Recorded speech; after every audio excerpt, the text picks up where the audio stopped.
Hello बच्चों, आइए प्रश्न को पढ़ते हैं। प्रश्न क्या दिया हुआ है हमारे सामने। एक समकोण त्रिभुज में कर्ण का वर्ग शेष दो भुजाओं के वर्गों के योग के बराबर होता है, सिद्ध करो। देखो बच्चों, ये हमें सिद्ध करना है। तो सबसे पहले यहाँ पे हमारी मुख्य अवधारणा क्या हो जाएगी। मुख्य अवधारणा,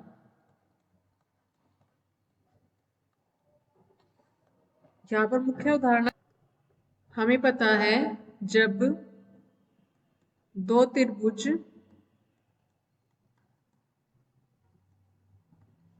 समरूप होते हैं, तो उनका भुजाओं का योग, योग का अनुपात एक समान होता है।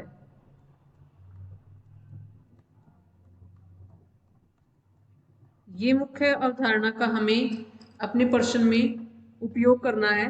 तो बच्चों, इस प्रश्न को आगे करते हैं। देखो बच्चों, हमें क्या दिया हुआ है, एक समकोण त्रिभुज। जब एक समकोण त्रिभुज की बात होती है तो वहां पर एक कोण जो होता है वो 90 डिग्री का होता है। हम एक त्रिभुज बना लेते हैं, ठीक है। ऐसी कोई त्रिभुज है, ये हमने बना ली। अब यहाँ पर इसको मान लेते हैं ए बी सी, ठीक है। तो यहाँ पर बच्चों हमें क्या ये सिद्ध करना है। तो सबसे पहले क्या दिया है, यहाँ पर दिया है, क्या दिया है बच्चों, कि जो एक कोण है वो 90 डिग्री का होता है। तो इसको बी को मान लेते हैं, बी हमारा 90 डिग्री का है यहाँ पर, ठीक है। अब इसमें आगे हमें एक रचना कर लेते हैं। तो रचना क्या करते हैं बच्चों, यहाँ पर हम मान लेते हैं बी डी लंब है ए सी पर। तो बी डी यहाँ से एक लंब डाल देते हैं ए सी के ऊपर। ये हमने एक रचना की है। अब बच्चों, ये रचना करने के बाद अपने प्रश्न को आगे हल करते हैं। देखिए, सबसे पहले यहाँ पर हम दो त्रिभुज लेते हैं, त्रिभुज ए बी सी एवं त्रिभुज ए बी डी। यहां से हम देखते हैं जो कोण ए है बराबर कोण ए है, दोनों में जो कोण जो ए और ए है ये कॉमन है। इसका मतलब यहाँ पर हम क्या लिख सकते हैं, ये दोनों कोण उभयनिष्ठ है, ठीक है। एक और बात यहाँ पर आ रही है कि कोण ए बी सी बराबर कोण ए डी बी बराबर कितने हैं, ये 90 डिग्री के। अब यहां से हम क्या देखते हैं कि त्रिभुज ए बी सी समरूप है त्रिभुज ए बी डी। ए समरूपता के कारण त्रिभुज ए बी सी समरूप है त्रिभुज ए बी डी के, ठीक है। अब यहाँ पर जो हमारी मुख्य अवधारणा है, यहां से हमने क्या देखा है कि जो जब दो त्रिभुज समरूप होते हैं तो उनके भुजाओं का योग का अनुपात एक समान होता है। तो यहाँ पर हम क्या लिख लेंगे, ए डी बटे ए बी बराबर है ए बी बटे ए सी, ठीक है। आगे इसको हल करते हैं बच्चों। यहां से हम आर पर गुणा करते हैं तो हमारा क्या आ जाएगा, ए डी गुणा ए सी बराबर है ए बी का वर्ग। इसको हम समीकरण 1 मान लेते हैं। अब आगे हम त्रिभुज ए बी सी एवं त्रिभुज बी डी सी को लेकर चलेंगे, ठीक है। तो यहाँ को लिख लेते हैं त्रिभुज ए बी सी एवं त्रिभुज बी डी सी, ठीक है। तो यहाँ पर हम क्या देखते हैं कि जो कोण C है वो दोनों में है। तो यहाँ पर लिख देंगे हम कोण C बराबर कोण C उभयनिष्ठ,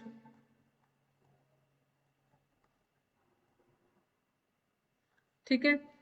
और क्या है हमारा यहाँ पर, कोण ए बी सी बराबर है कोण ए डी सी। तो यहाँ पर लिख लेंगे हम कोण ए बी सी बराबर कोण ए डी सी बराबर कितने का है 90 डिग्री का। अब यहाँ से हमारे सामने क्या निकल के आया है, त्रिभुज ए बी सी समरूप है त्रिभुज बी डी सी के। ए समरूपता यहाँ पर लगी है, ठीक है। यहाँ से हम क्या देखते हैं, अपनी मुख्य अवधारणा यहाँ पर लगाते हैं, तो उसके बाद हमारा क्या आ जाएगा, BC बटे BC बराबर है BC बटे AC। यहाँ जब हम इसका R पर गुणा करेंगे तो बच्चों हमारा क्या आएगा, AC गुना BC बराबर है BC का वर्ग। इसको समीकरण 2 मान लेते हैं। समीकरण 1 और 2 को योग करने पर हमारे सामने क्या आएगा बच्चों, यहाँ पर हमारा क्या आएगा, क्या दिया हुआ था, AD गुणा AC। तो यहाँ पर हम लिख देंगे AD गुणा AC जमा में AC गुणा BC बराबर है, यहाँ पर AB का वर्ग और यहाँ पर BC का वर्ग। तो AB का वर्ग जमा में BC का वर्ग। आगे करते हैं यहाँ पर हम, तो ये क्या आएगा हमारा, इन दोनों में से हम AC कॉमन ले लेते हैं, क्या बचेगा हमारा AD जमा DC और यहाँ पर AB का वर्ग जमा BC का वर्ग। AD जमा DC हमारा क्या बन रहा है AC। तो ये हो जाएगा AC गुणा AC बराबर है AB का वर्ग जमा BC का वर्ग। इसको क्या लिख देंगे, AC का वर्ग बराबर है AB का वर्ग जमा BC का वर्ग। AC हमारा क्या है, कर्ण, ठीक है। यही हमें सिद्ध करना था, यानी कि कर्ण का वर्ग शेष तो भुजाओं के वर्गों के योग के बराबर होता है। यही हमें बताना था। आशा है आपको समझ में आया है। धन्यवाद।